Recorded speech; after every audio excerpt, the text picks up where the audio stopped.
ഒരു ആവേശത്തിന് ജാക്ക് ജിമ്മിന്റെ മേലിൽ കയറി എന്നിട്ട് സ്ലൈഡ് ചെയ്യാൻ തുടങ്ങി. പക്ഷെ ഇപ്പോഴാവട്ടെ ആ സ്ലൈഡ് നിർത്താനും കഴിയണില്ല. നമുക്ക് എങ്ങനെങ്കിലും ഇവനെ സഹായിച്ചേ മതിയാവൂ. നമുക്ക് എന്ത് ചെയ്യാ അതിനായി? പുറകിലൊരു മുത്തശ്ശി ഓടുന്നത് കണ്ടില്ല, അതിനെ കൊണ്ട് സഹായം ചോദിച്ചാലോ? സഹായിക്കാൻ പറഞ്ഞിട്ട് അവന്റെ തലമണ്ടി കയറിയിരിക്കണ. നമുക്ക് നമ്മുടെ ഡോഗേഷ് ബായുടെ സഹായം ചോദിച്ചാലോ?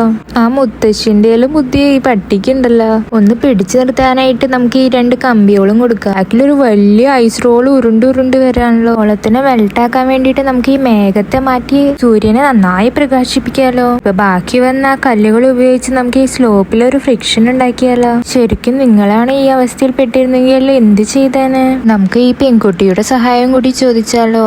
അങ്ങനെ അവളും ഇത് വലിച്ചു നിർത്താനായിട്ട് നമ്മളെ സഹായിച്ചു. പക്ഷെ ഇത് നിക്കണ ലക്ഷ്യമില്ല. ഒരു ഐഡിയ തോന്നുന്നു. അവന്റെ കഴുത്തിൽ കിടക്കുന്ന ആ സ്കാർഫ് എടുത്ത് നമുക്ക് ഇവിടെ കൂട്ടി കെട്ടി നോക്കിയാലോ? ഇപ്പൊ 30 കിലോമീറ്റർ വേഗത്തിലാ പോണേ. അത് നമുക്ക് എങ്ങനെയും 0 ആക്കണം. ഇനി നിങ്ങളുടെ ഐഡിയാസ് പറയട്ടെ. അവനിട്ടിരിക്കുന്ന ആ ബാണ്ടക്കെട്ട് ഷർട്ട് ഊറിയിട്ട് നമുക്കൊരു പാരഷൂട്ട് ആക്കാലോ. ഇനി താഴെ കിടക്കുന്ന പുള്ളിക്ക് ഇത് നിർത്താൻ കഴിയുള്ളൂ. അങ്ങനെ നമ്മൾ ഈ ലെവൽ ജയിക്കും. ആ പാവത്തിനെ രക്ഷപ്പെടുത്തുകയും ചെയ്തു.